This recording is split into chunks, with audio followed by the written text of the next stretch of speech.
ऐन सणासुदीच्या काळात साखरेच्या दरात मोठी वाढ झाली आहे। नाशिकच्या लासलगावमध्ये 42 रुपये किलो असलेली साखर आता थेट 64 रुपये किलोवर पोहोचली आहे। त्यामुळे सर्वसामान्यांचं बजेट कोलमडलंय।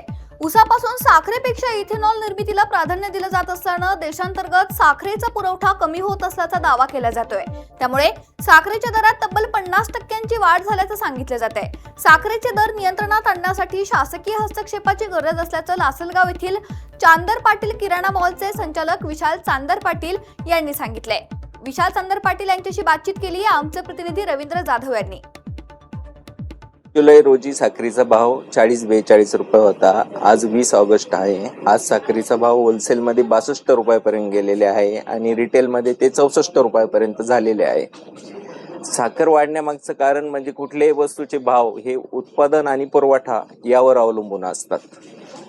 ऊसाचं उत्पादन आहे तेच आहे, पण त्याचा वापर हा साखरेसाठी आणि इथेनॉलसाठी व्हायला लागला। इथेनॉल हा इंधनामध्ये मिसळण्यासाठी इंधनाचा वापर हा आता जास्त प्रमाणात व्हायला लागला।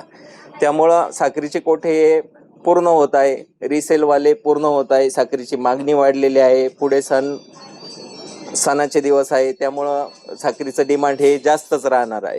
यात जर सरकारी हस्तक्षेप जर झाला नाही तर हे साखरेचे भाव हे इथून पुढे अजून बी वाढू शकतात, त्याची काही शक्यता नाकारता येणार नाही। पण माझं एकच म्हणणं आहे, जर साखरेचा भाव जर 1.5 पटीने वाढत असेल 50 दिवसामध्ये, तर ऊसाचा पण भाव त्यांनी 1.5 पटीने वाढून दिला पाहिजे, म्हणजे शेतकऱ्यांना काहीतरी दिलासा मिळेल। रवींद्र जाधव, LS